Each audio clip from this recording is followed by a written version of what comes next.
Rohit Srivastava at India Charts. Welcome back, buddy. Thanks, Dale. Great to be back. Nice to So hear you all.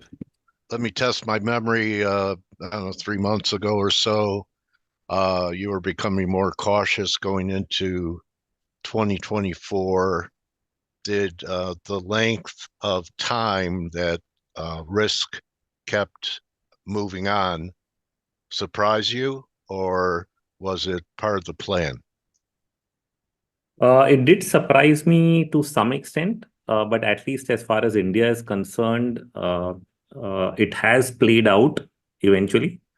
It's probably still not started to play out in global equities, but in Indian equities, we did get a huge sell-off in the broad market in the last month, and so that's set the stage for more to come. Okay. You could share your screen, and a picture speaks 1,000 words. Yeah. So this is a chart of the Nifty index. It's of course a line chart here, and make it a bar chart for those who are more comfortable. What we have here is basically an ending diagonal. This ending diagonal has been developing over the last couple of months. I actually thought as we were entering 2024 that the ED was already in formation, back here, Yeah. and now we've got a even broader one here. Right. And I do think that what you're looking at is a five-wave decline, which means something like 1, 2, 3, 4, and 5. There could be a near-term bounce, maybe back to the fourth wave, back to 61% retracement, and then a much bigger fall coming in. Now, why do I say that we are done here? Is India has actually seen wild moves in the broad market. And by broad market, I mean the mid cap and small cap indices. And that is where a lot of the damage has actually happened. So I'll just show you that as well. So, So would you equate it to the Russell? No, very different because the Russell is still not above 61% retracement of what it gave up in 2022. So there's a huge negative divergence when we look at the Russell and the S&P or Dow. But in India, it was not the case. In India, the small caps and mid caps are the best performing areas. All the money's gone there. So this is the Okay. index of the Nifty small cap. It made its all-time high here on the 7th of February, along with the mid-cap index. And from there, you can see it's been a pretty sharp fall. So the decline has essentially come into the place where all the money was going. That is where it's really making a difference. So the Nifty index, the main index which everybody watches, doesn't look like it's fallen that hard yet. But I think it eventually gets there. This is just the beginning snowballing effect starting, in the hotter space. Now, why do I also think so? Another reason is there was a lot of leverage here. When I look at the futures open interest in our market, then it actually reached 18 times the value of the index, and that's a pretty high value to have. So what I do is actually take the total open interest in our market in India and divide it by the index just to normalize the data. And I found that the level that we reached this time around was very, very similar to what it reached in 2018, when many markets peaked out, including the same mid-cap indices actually topped out in 2018 on a very similar ratio reading. So you can see that at the bottom end of the chart. And this red Yes. line essentially represents when the positioning, basically leverage, was as high as similar to what it is today. This is also the same ratio reached in 2008, right? Everybody remembers the 2008 peak because of the GFC, and that's back here. The same red line was reached, which means there was a lot of position. So I normalized it by dividing in the total open interest with the index and found that it peaks, the market, essentially the broad market peaks every time we reach this ratio. And we reached that level and we've seen the sharp sell-off in the broad market. So I think the unwinding process is just, getting started. Okay. So you're not late. Everyone Not late thinks at if all. you don't, Not late at all. yeah, people think if they don't sell the top, they're late. And it's kind of like, what I've said in the miners, which have, really had a nice move to the upside, and it could be embryonic. Did interest rates play a role? So interest rates in India have been flat, no change for more than a year Okay. now. So they have not really played a role. Bond yields also have been flat. I thought they would go up with the US, but they haven't so far. In fact, I think the risk to bond yields even around the world is more to the upside than the downside. Let's see. Okay. Slightly And how about contrarian view. how about the um, how about the currency? Does that play a role? The currency also has not played a role. So the central bank in India has been managing the currency in a very, very unusually tight range. I'll just show you the chart of the Indian currency. It spent almost 18 months in the same range. You can see that's just Wow. gone flat. Okay, it's doing absolutely nothing over here. So They it used love that though, don't they? Just having no volatility in the currency. absolutely they love it. So they I Yeah. think they have instigated it. The central bank is intervening almost all the time, killing Okay. volatility in the currency market. But that sort of makes it like a spring, right? Whenever it unwinds, it'll unwind sharply on the upside. The If I look at the monthly bands, for example, they've really uh, tightened. The monthly Bollinger Bands have just tightened. That sort of sets us Oh, up for the yeah. next expansion. And The I think per that will be on the upside. It's very similar to what we used to get back here. But back here, Indian currency was a controlled environment. And we slowly opened it up. We, in fact, started futures trading in India only started over here. Okay. This was during the 2008 crisis. We opened up the futures market for trading currencies to domestic Indian investors, basically. And since then, it's been very, very different. So prior to that, we used to get tight ranges. Now, in a free environment, to get such a tight and controlled range is something that's bothering traders like me. I heard from Bollinger that when you have the compression of the ranges of the bands, that the first move out is the fake out. The first breakout's a fake out. And the prior example you showed, that's exactly what happened. Yeah. That last, first we went to the downside. Of course, the bands expanded after that back in what was 2002 you were showing? I'm not sure Yeah. which time. Yeah, I was Okay. 15 to, yeah, 2000, 98, 2000, these periods. Yeah. Yeah. This Okay. here. Anyway, something to pay attention to if you're playing breakouts of bully bands that normally the first move out is the head fake. So, you know, the ultimate contrarian in me loves that. What he's seeing, gold has really put on a nice move. I'm not sure what it's done in dinar terms, but um, this gold rally for real? So I sense that the dollar is likely to move up quite a bit. Okay. And that would have a negative bearing on gold. So if I actually take a long-term view and short-term, I'm drawing an ending diagonal, as you can see here. So I'm really thinking that this is A, B, C, D, E, which means we actually should have completed something at this peak. And that should be a fifth wave, right? Because ending diagonal is a fifth wave structure. So if I really go long-term, what I'm thinking is this is wave one, this is two, this whole congestion here is four, and we just completed an ED in the fifth. Now, of course, that means long term you still go up, but there could be a setback before the next big leg up. Interesting. Is there an alternate count? The alternate count would be to think this is just one of five, but it doesn't fit because there's a lot of these are not looking like impulse waves unless I really subdivide it like one, two. If I take multiple subdivisions and continue higher, that means I need a lot of third waves to happen on the upside to really continue. Okay. But I would be So, forced to do that if it breaks out and sustains above this wedge. So far, this rally is A, B, C, so it's three waves. If it okay. becomes a five wave, then yes, I would have to think about it. All right. Anything else in the metals? Is the silver picture worse or more positive? So silver is also forming a triangular structure. It hasn't touched the upper line, which is close to Right. around 26.28. So there is still some room for it to move higher. But once it completes this triangle, I think it simply would join gold on the way down from the ending diagonal. That is how I'm thinking of it. I think in the commodity space, the place where I'm bullish, which stands out of all of this, is Oil. actually oil. Yeah. Yeah. All right. Oil is the standout. Copper is also making moves, so I think copper is getting started. It'll be surprising that oil and copper run up and gold and silver don't, but that's what the charts are suggesting right now for whatever reason. Uh, so oil is getting off these lows. I'm sensing it goes back to $100. I'm looking at the parallel channel to the entire previous move, which means something like this. So I'm looking at it getting up here to the top end of this range, which should be close to $100. Okay. Does that mean there's when you talk WTI and copper, does that mean that China is bottoming while the rest of the world is topping?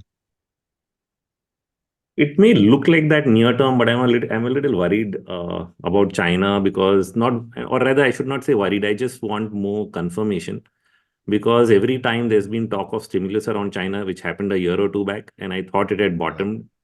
In fact, the Hang Seng also looked like it was an impulse on the way up. But eventually, we broke the lows across Chinese indices. Hang Seng has still not done that, but the other ones did. So I don't know whether I should just jump onto the stimulus rally. I'll probably give it time before doing that. But what you can get sometimes is known as the late stage commodity rally. If we just go back to 2008, when the equity bear market pulled off, oil actually went to $135 even during the bear market. So there's this. I think Martin Pring has this chart where I have it somewhere. I haven't put it together here, but it looks something like this: that you have an equities, you have bonds basically, which bottom first and top first, and then you have equities, which is the second cycle, and then you have commodities, right? So there's a lead lag. So the first one to peak is really the bond market, which then starts falling, which means bond yields start rising. Eventually, it pulls down equities, and then last is commodities. So we are somewhere in this stage where the commodities are picking up. Okay. Doesn't Because the mean it's a ratio, bull. Yeah, because the ratio of the commodity to equity ratios at historic lows. yeah.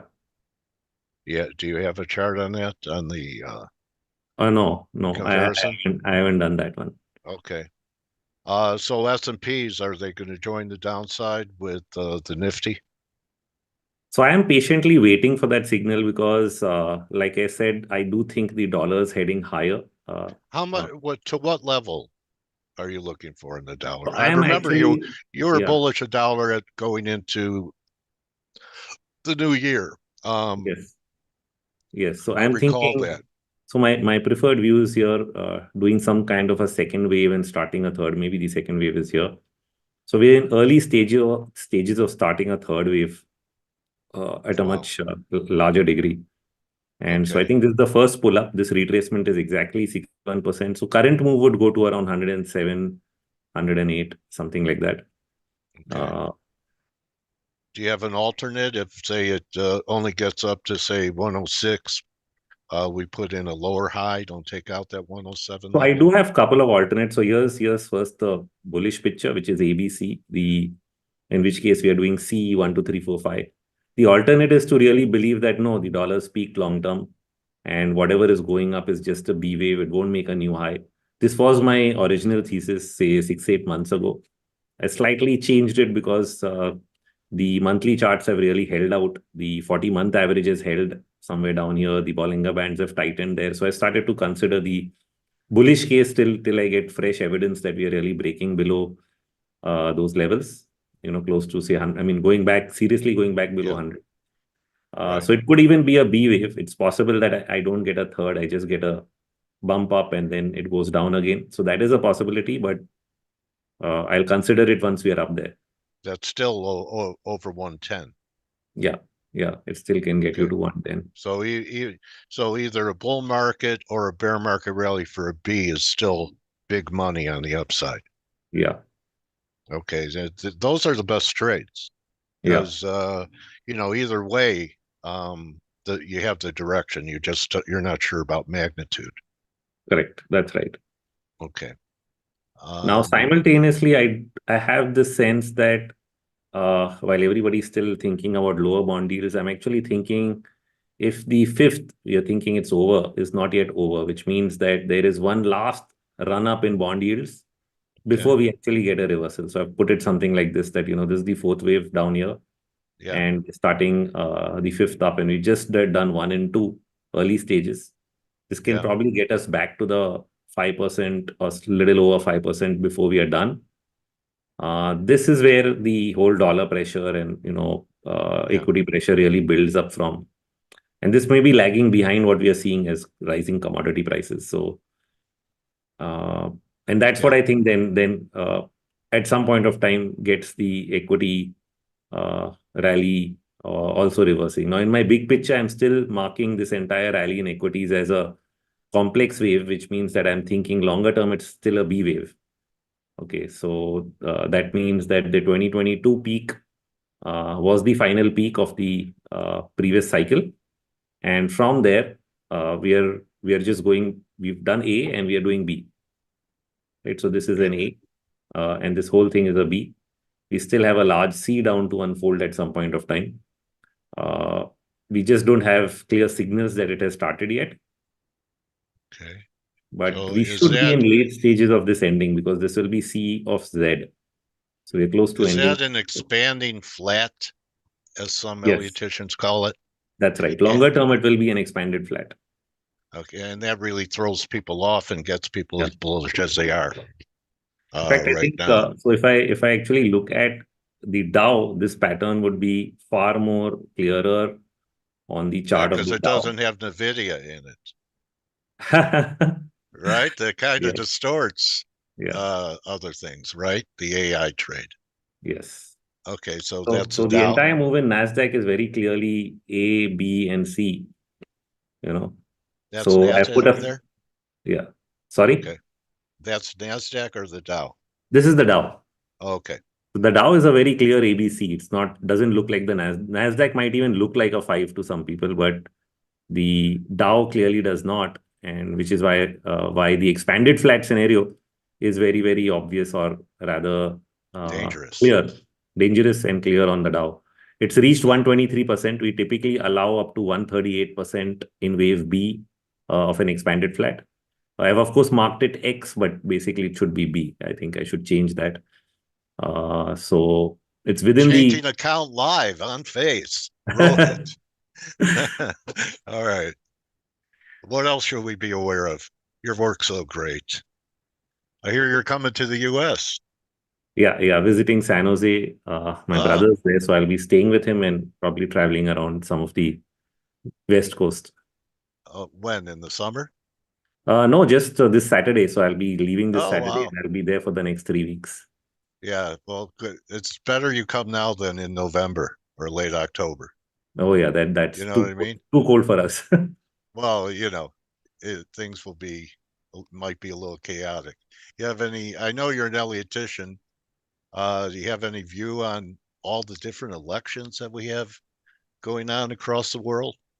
Is and is wasn't Gann saying that 2024 was going to be a rough year, Yeah, or is it next 2024 year? has got the leap year. Yeah, there's a lot of reasons why people think 24 should be a rough year. It's the How 8 year about cycle, 16-year cycle, God knows okay? what not. Yeah, So, but the elections, as you mentioned, it's tricky because everyone thought that elections means the government spends money and the market stays up all the way till the elections. In fact, India also has an election coming up in May, even right. earlier than the US. The thing is that prior to previous election rallies, we did see a correction. If I go back to 2014, India's election, 2019, we pulled back in Feb and March and then rallied into the election. This time around, we're just not pulling back. This market just held on all through Jan, Feb, March, and now we've got some kind of a sell-off. I'm actually wondering if the cycle this time is going to be slightly different than what we saw the previous times because it's not following the seasonal pattern at all, which makes me feel that something's going to be different this time than what it's done before with the election cycle. Do you pay attention to eclipses? Uh, Not so closely, but I was listening to a presentation of something kicking in from the 21st of March. Okay, that's the equinox, and Equinox, yeah. the low that we had in October Yeah. was on the eclipse Okay. with to the day. Wow. So, it sold off on, we had like a lunar eclipse, which had sold off into the solar eclipse and bottomed in October. So I'm thinking, uh, which direction the market's going to go into it could be a good fade. If we're selling off into it, there might be something on the long side. If we're still railing, it's only 3 weeks away. So we'll see. But something I started paying attention to, and I've seen turning points on it, Yeah. not just because I can get clicks because it Yeah, sounds esoteric. if your wave structure fits uh, with one of these dates, then you can get a good risk management point. The only thing that I tell all in India, there are a lot of people who tweet astrology. So the only thing I tell people to be aware of is that don't make a call out that this is the date and so everything's going to turn from that date. Something will turn for sure, but we don't know the magnitude. And for that, you need Yeah. to study the wave structure, the momentum, and really figure out the importance of that date. It may or may not be as significant every time. So the significance has to be seen from other factors. And it's a different type of astrology than in the West. It's what Vedic astrology, Yeah. Vedic, based a lot upon numbers. I have a friend that shows me that really the origins of everything started in India. Hmm. You Yeah, know, that's another theory. Yeah. yeah. Okay. Great presentation. What's your best idea, say, going into the summer? Uh, so at least I have clarity, I think, on the Indian market having rolled over. So I think the Indian market is clearly a sell on rise. I will Okay. wait for the US to give me that signal. But in the meantime, I think it's higher bond yields, a higher dollar. Possibly if there's any short-term pullback post the FOMC meeting on the dollar or on yields, those would be good entry points to watch for. So that's in the next couple of days, because I'm sure they're going to maintain the same thought that, well, we're going to cut rates sometime in the second half of the year. They're not going to do anything now, is already known. And it's possible that these markets pull back on that announcement, which would probably be a good entry point for the dollar and the sell on bonds, basically. Oh, so that's interesting. You think he's gonna, even after the recent inflation data, you think he's still gonna sound a bit dovish? I think so. I think he will want to communicate that more from a policy standpoint, because what central banks do is they don't always set policy by changing or moving. That is a rate decision. Sometimes they try to set policy through language. And Well, he certainly released the animal spirits when he yeah, was Dr. Jekyll in December. yeah. So he I will mean, use his that was a language. victory lap. What? Huh? Yeah, he will use his language to uh, hope that the inflation animal doesn't come back. Okay. Well, I mean, with your counts on the dollar, gold, and yields, interesting that there's going to be cuts, but it's not going to matter because yields are still going higher. Yeah, because he's That's only going to really talk about cuts. He's not going to be able to do it. okay. So he'll talk about it, but there'll be no cuts this year. Yeah. That's where you're at. Yes. You okay? You ultimate contrarian. All right. Well, Rohit, how do people follow your great work? And I know you know, you're a hard worker and you put hours upon hours of effort into your work, and you teach people. You have a So lot to for offer. yeah, we do that. So for Indian investors, we've actually created a data platform known as Strike, which I was showing here. All the market data in India, whether it's the positioning, like you get CFTC data in the US, similarly, Indian positioning of Indian investors, the derivatives data, fundamental data, all of that. It's like a complete analytics platform for anybody doing any research. So this is what we are really asking people to start using. We've priced it so that retail investors, individual investors can afford it. But where I publish my work is, of course, on indiacharts.com. So people who can download the app and continue to follow daily updates that I write at indiacharts.com or on the India Charts app, which is both on the iOS and Android platforms. Give me the translation under strike. Translation? Yeah, mirror past data high. What's it mean?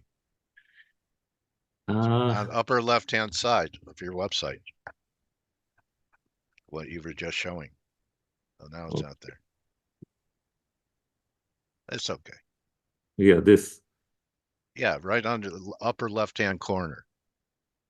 There. That that is we've written it in the Indian language. It's in Hindi. It says "Mere paas data hai," which simply says that I have all the data. All right. All right. That's great. All right. So that's kind of like your tagline. That's the tagline. And you have more than just data. You have great interpretations too. I'm a fan. Thank you. Thank you so much. And always appreciate, we've been talking for years, and always appreciate you coming here and your giving spirit to lay out right or wrong what you're thinking. You're always clear. You're not, on one hand, and then it could do that, but it might do that. And if it doesn't do that, it could do this. So appreciate your clarity. Thank Thank you. you, Thank you Rohit. so much. All right. I'll be talking to you in late spring, early summer. And thank you I'm glad our paths crossed. Yep, So I should be back by then. Thank you. Yeah. Follow Rohit at India Charts on X. Go to his website. He's a top-notch guy, and I've talked to many. So that's a wrap for us here. Join the team in 15 minutes on the Morning Edge. Don't just count your pips, count your blessings. Tomorrow's a big day. There could be nice trading opportunities, just like Rohit said. If they sell off the dollar, those could be good rips to sell. The dream team's on that page. So I'll see everyone tomorrow for Fed Day. Thanks again, Rohit. People are thanking you. And remember, don't forget, you could always find something to be grateful for. So don't just count your pips, count your blessings. How do you say goodbye in Hindu?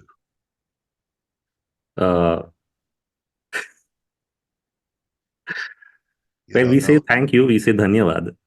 Okay. All right. Thank you. All right, guys. Have a good day. Thanks for paying attention.